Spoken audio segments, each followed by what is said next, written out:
कौन है? कौन है? मैं पूछता हूँ कौन है?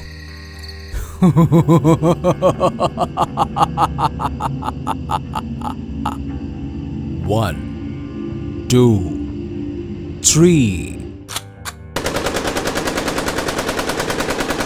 क्यों डरा दिया ना? गोलियों की आवाज और सामने बंदूक देखकर अच्छों के पसीने छूटते देर नहीं लगती है और लोगों की हलक में जान सूख जाती है। लेकिन जिस गन को देखकर अच्छे भी घुटने पर आ जाते हैं, आइए आपको बताते हैं कि आखिरकार वो काम कैसे करती है। I mean, उसको चलाने में किस मैकेनिज्म का इस्तेमाल किया जाता है और इस गन को बनाते कैसे हैं। तो हमारे साथ वीडियो में एंड तक बने रहिएगा, वरना अंजाम आप तो जानते ही हैं, है ना? So let's begin the video.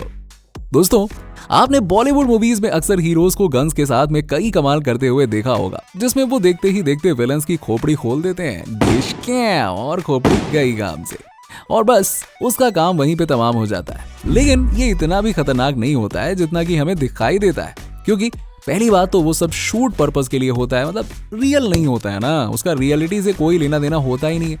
दूसरा, वो गन भी असली नहीं होती है, बल्कि शूट के लिए यूज की जाने वाली गन होती है।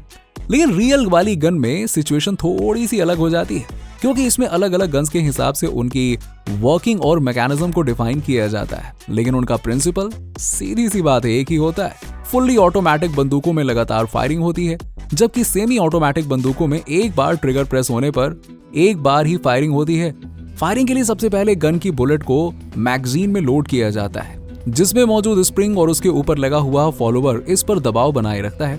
जानबूझकर मैगजीन के डिजाइन को कुछ इस तरह से बनाया जाता है कि जो बुलेट है वो इसमें आगे स्लाइड होकर ही बढ़ सके। अब इसके बाद बुलेट से लोड इस मैगजीन को गन में रखा जाता है। अगर हम बंदूक की इमेज को देखें तो इसमें slider, recoil, spring, barrel, trigger और हैमर जैसे कुछ जरूरी हिस्से होते हैं, जिनके एक साथ मिलकर काम करने पर ही बुलेट की फायरिंग पॉसिबल हो पाती है। इसमें जब हम बंदूक से पहली बार फायर करते हैं तो उसके लिए हमें रिकॉइल स्प्रिंग के अगेंस्ट गन के स्लाइडर को पीछे की तरफ खींचा जाता है, जिससे हैमर में भी कुछ मूवमेंट होता है और वो पीछे की तरफ आता है। अब चूंकि ये हैमर स्ट्रेट के जरिए मेन स्ट्रिंग से जुड़ा हुआ होता है, इसलिए ये मेन स्ट्रिंग पर भी एक प्रेशर क्रिएट करता है। गन में पीछे की तरफ लगा हुआ सीयर पार्ट हैमर के इसी मूवमेंट को कंट्रोल करने का काम करता है। जब स्लाइडर पीछे की तरफ जाता है तब सीयर लीफ स्प्रिंग के प्रेशर की वजह से हैमर के साथ एंगेज हो जाता है और हैमर को वापस जाने से रोकता है। और जैसे ही स्लाइडर को छोड़ा जाता है, वो रिकॉइल स्प्रिंग की वजह से फिर से अपनी पिछली स्टेट में वापस आ जाता है। लेकिन हैमर सीयर की वजह से अपनी स्थिति में ही बना रहता है और यही पूरा प्रोसेस कॉकिंग कहा जाता है। जब स्लाइडर पीछे की तरफ आता है तो इस पर बना हुआ प्रोजेक्शन बैरल को पीछे की तरफ धकेलता है, जहां से बैरल थोड़ा नीचे की तरफ हो जाता है और खाली जगह में बुलेट आसानी से भरा जा सकता है। जब स्लाइडर अपने पाथ पर वापस जा रहा होता है तो ये एक कारतूस को बैरल में लेकर जाता है और आगे बढ़ते हुए बैरल को उसकी पुरानी स्थिति में वापस ढकेल देता है।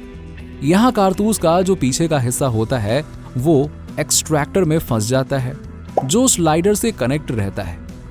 अब यहाँ से गन पूरी तरह से फायरिंग के लिए तैयार है और जैसे ही किसी के द्वारा ट्रिगर को प्रेस किया जाता है, सीयर को डिस्कनेक्टर की मदद से धकेल दिया जाता है और यहाँ से ये हैमर से डिस्कनेक्ट हो जाता है।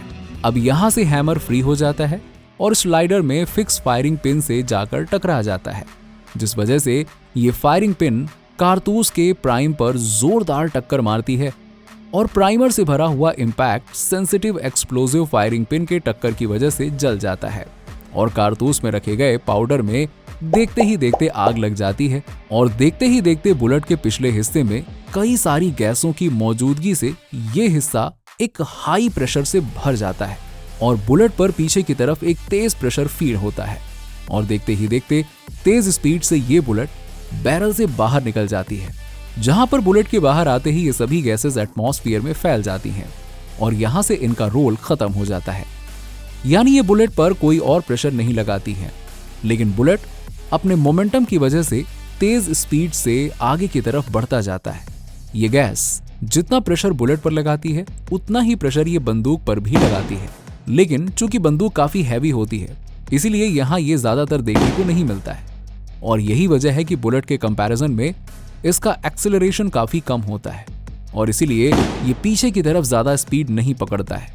विस्फोट की कुछ एनर्जी स्लाइडर को पीछे ढकेलने में भी इस्तेमाल होती है।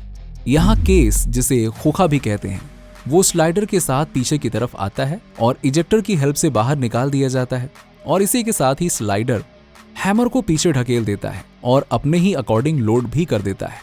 और इसके बाद हमारी बंदूक नेक्स्ट राउंड की फायरिंग के लिए पूरी तरीके से तैयार हो जाती है। यहाँ ट्रिगर दबाने पर डायरेक्ट सीयर पर झटका नहीं लगता है, बल्कि सीयर पर झटका डिस्कनेक्टर की मदद से लगता है।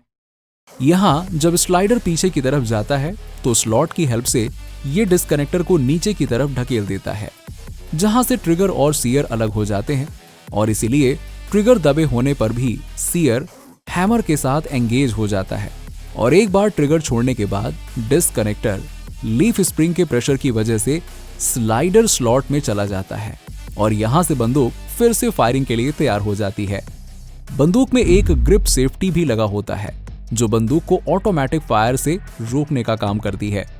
एक बार बंदूक को हाथ में पकड़ने के बाद ही ट्रिगर डिस्कनेक्टर के जरिए शेयर को मूव कर सकता है।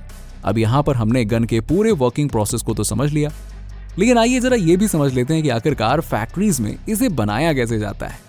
तो दोस्तों, पिस्तौल को बनाने के लिए सबसे पहले हम काफी अच्छी क्वालिटी के स्टील को लेते हैं और इसके सबसे पहले स्टेप में गन के फ्रेम को तैयार किया जाता है, जिसके लिए स्टील को सांचों में डाला जाता है ताकि उनसे गन की फ्रेम को बनाया जा सके। अब देख सकते हैं आपकी पिस्तौल के फ्रेम को जिन मजदूरों के द्वारा तैयार किया जाता है वो अपना फेस अच्छे से कवर करके रखते हैं ताकि उनकी आंखों और चेहरों पर तेज आग का कोई असर न हो। अब जब एक बार पिस्तौल की फ्रेम को तैयार कर लिया जाता है तो इन्हें आगे अच्छे से घिस कर इनकी पॉलिशिंग कर दी जाती है ताकि इसमें शाइन आ सके। लेकिन इसे कोई भी आम मजदूर नहीं करता है, क्योंकि ये काफी बारीकी और परफेक्शन का काम होता है। इसीलिए इसकी जिम्मेदारी किसी ऐसे को सौंपी जाती है जो काफी एक्सपर्ट हो और कई सालों से ये काम कर रहा हो। ऐसे मजदूर को इसकी पॉलिशिंग का काम भी सौंपा जाता है और अब आगे सीएनसी मशीन की मदद से पिस्टल के फ्रेम को फाइनल फिनिशिंग का टच दिया जाता है और आगे इसमें स्क्रू वगैरह लगाने के लिए जरूरी छेद भी बनाए जाते हैं। इस सीएनसी मशीन पर ही बाकी के हिस्से को भी तैयार किया जाता है। ये सीएनसी मशीन कंप्यूटर में दिए गए मेजरमेंट के अकॉर्डिंग पिस्टल के बाकी हिस्सों के साथ साथ बाहर के फ्रेम को भी तैयार कर लेता है। लेकिन अब सबसे अहम और जरूरी बात जो आती है वो ये है कि पिस्टल बनाना इतना भी आसान नहीं होता है। इसे ऐसे ही जल्दबाजी में निपटा दिया जाए नहीं, बल्कि बहुत सोच समझ कर करना पड़ता है हर काम। इसलिए इसको बनाते वक्त हर छोटी बड़ी बारीकी का भरपूर ध्यान रखा जाता है और यहीं से पिस्टल के असेंबली का काम शुरू होता है, जिसमें पिस्टल के हर छोटे बड़े पार्ट को बड़ी ही सावधानी से आपस में जोड़ने का काम किया जाता है, जिसमें hammer, trigger guard, grip, back strap, slide, stop, magazine release जैसे कई जरूरी हिस्से होते हैं। इस स्टेप के बाद तैयार हुए पिस्टल में कई तरह के जरूरी जांचों को किया जाता है, जिसमें हर एक पिस्टल को उसके स्टैंडर्ड के हिसाब से बनाकर तैयार किया जाता है। इस टेस्ट के दौरान सबसे पहले उसकी सेफ्टी और सिक्योरिटी को ही चेक किया जाता है, जिसमें अगर थोड़ी बहुत भी कमी नजर आती है ना तो उसे तुरंत असेंबली लाइन में भेज दिया जाता है, जहां पर उसमें जरूरी बदलाव किए जाते हैं और जो पिस्तौल इस टेस्ट में पास हो जाते हैं उसके ऊपर नंबर डाल दिया जाता है और आगे पैकेजिंग के लिए भेज दिया जाता है और कुछ इस तरह से हमारी गन बनकर तैयार हो जाती है, जिसे सरकार के द्वारा पुलिस डिपार्टमेंट और बाकी देश के जवानों के लिए खरीदा जाता है। और कुछ लोग इसे सेल्फ डिफेंस में सरकार से परमिशन लेकर भी खरीदते हैं, जिसके लिए उन्हें बकायदा लाइसेंस लेना पड़ता है। ऐसे दुकान पे नहीं मिलने वाली जैसे किराने का सामान मिलता है कि गए पैसे दिए ला लिए। नहीं। दोस्तों, उम्मीद करते हैं कि आपको गन की मेकिंग और इसके वर्किंग प्रोसेस के बारे में अच्छे से समझ में आ गया होगा। अगर आपको वीडियो पसंद आई हो तो इसे लाइक करें और हमारे चैनल को सब्सक्राइब करना बिल्कुल ना भूलें और साइड में बने हुए बेल आइकन को भी प्रेस कर दीजिएगा, जिससे हमारे द्वारा अपलोड की गई लेटेस्ट वीडियो की अपडेट्स आपसे मिस ना हो। तब तक के लिए हमें दीजिए इजाजत। नमस्कार।